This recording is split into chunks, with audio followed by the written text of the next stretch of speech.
रहे ना जेल में। ये जो दारू बटवाई तो उसका खामियाजा भुगता कि नहीं? अवध सर के बारे में आप जानती हैं? अरे है एक नंबर का, वो मैं उसकी स्टूडेंट। और दोस्तों को क्या ये लगता है कि भोजा सर किसी भी पार्टी में जाके देश की सेवा करने के लिए गए? ऐसा नहीं है। हर जगह सबको पकड़ूंगा और उन्हें भी लेके जाऊंगा अवध के पास। हेलो फ्रेंड्स, कैसे हैं आप लोग? आई होप आप सारे अच्छे होंगे। आपका स्वागत है आपके अपने चैनल सफरनामा विद विकास पर। देखिए दोस्तों, आज मैं आपसे बात करने वाला हूं अवध भोजा के बारे में। माफ करिएगा मुझे, अवध भोजा के बारे में, जो कि आपको क्रांतिकारी बनना सिखाएंगे, मर्डर बनना सिखाएंगे, स्टोरी पता नहीं क्या क्या बनाना सिखाएंगे, लेकिन आपको वो पढ़ना नहीं सिखाएंगे। सिर्फ और सिर्फ क्रांति और बकैती के अलावा उन्हें कुछ आता भी नहीं है। और आपको ये बताऊं कि उन्होंने जितने लोगों को पढ़ाया है उसमें से मेरे ख्याल से एक आध बच्चा गलती से पास कर भी गया होगा, लेकिन वो भी उसमें अवध जी का कोई भी ऐसा खास रोल नहीं है। फिलहाल उन्होंने ज्वाइन किया है आम आदमी पार्टी, और आम आदमी पार्टी को तो आप लोग जानते ही हैं। आम आदमी पार्टी में आपको शिक्षा माफिया, दारू माफिया मिल ही जाएंगे, और साथ ही साथ अब आपको मिलने वाले हैं कोचिंग माफिया। कोचिंग माफिया वही कोचिंग माफिया है जो आपको इंस्टाग्राम रील पे, यूट्यूब शॉर्ट्स पे और बाकी जगह पढ़ने और सुनने को तो मिलते हैं, लेकिन समझने को नहीं मिलते, क्योंकि वो पढ़ा रहे हिस्ट्री होते हैं और बात करते हैं आपसे मर्डर करने की, सेक्स की और ना जाने कौन कौन सी बातों की। अब अवध ओझा सर का एक वीडियो है जो कि एक लड़की ने बनाया है। उसमें उसने खुला बताया है कि भाई वो पढ़ाते तो कुछ नहीं है, और जो अपना कोचिंग सेंटर होता है उसमें वो चड्डी निक्कर में आ जाते हैं। अवध सर के बारे में आप जानती हैं? अरे है एक नंबर का, वो मैं उसकी स्टूडेंट रही हूँ नेक्स्ट आईएएस में। वो हमारे बैच में था। वो ऑनलाइन क्या जनवरी से मार्च तक उन्होंने कुछ तो ऐसे किया होगा। 2 महीने उसकी क्लास रही। वो हिस्ट्री पढ़ाता नहीं है।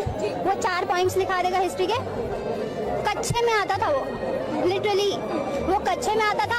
सर यस, जब मैंने कंप्लेन करी है तो वो हंस के टाल देते हैं। उनका कोई ईमान नहीं है, वो बस प्रवचन देते हैं। इसकी बातें करते हैं लिटरली। मेरी मम्मी देख रही है उनकी लाइव क्लास, ऑनलाइन क्लासेस तब हो रहे हैं क्योंकि उन्हें पता है आज की जनता, आज के बच्चे यही सब सुनना चाहते हैं। उनको पढ़ाई से मतलब है नहीं, वो सबको ऐसा ही समझ लेते हैं। और खास करके जो दूर दराज के लोग हैं, जो गाँव वाले बच्चे हैं, उनको आइडल बना देते हैं कि उन्हीं को देख के बच्चे जो है वो यहाँ दिल्ली में पढ़ने के लिए आते हैं ज्यादातर। ये अब हो रहा है, ये पहले नहीं था। वो 2 ज्ञान की बातें बोलेंगे और एक चीज पढ़ाई की बोलेंगे, तो जो 2 ज्ञान की बातें बोलेंगे वो वायरल हो जाती है।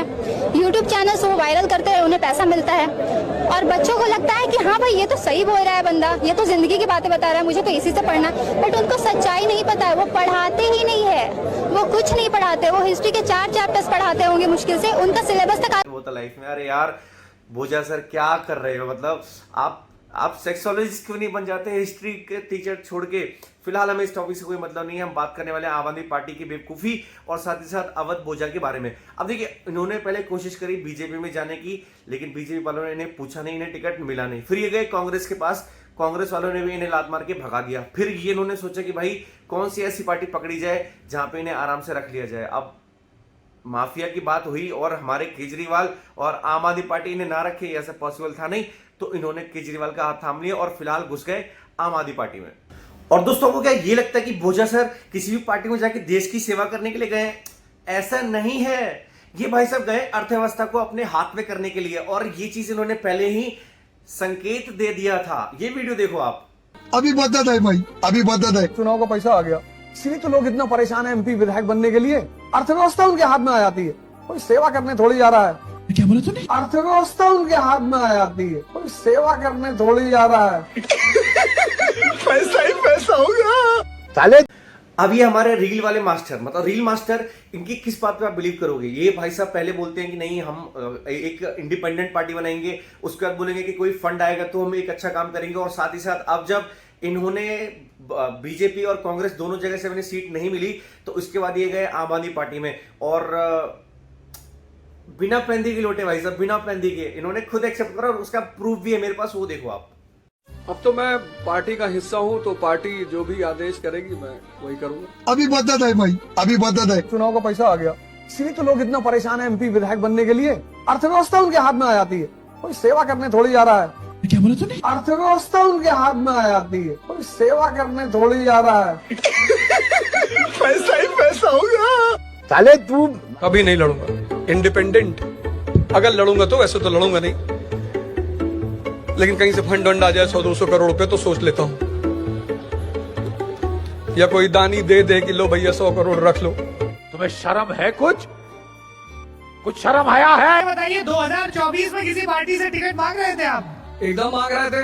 भाजपा से टिकट मांग रहे थे प्रयागराज से, और कांग्रेस से टिकट मांग रहे थे अमेठी से, दोनों से मांग रहे थे। अच्छा ये बताइए कि पॉलिटिकल स्पेक्ट्रम में बीजेपी और कांग्रेस दो ध्रुवों की तरह हैं।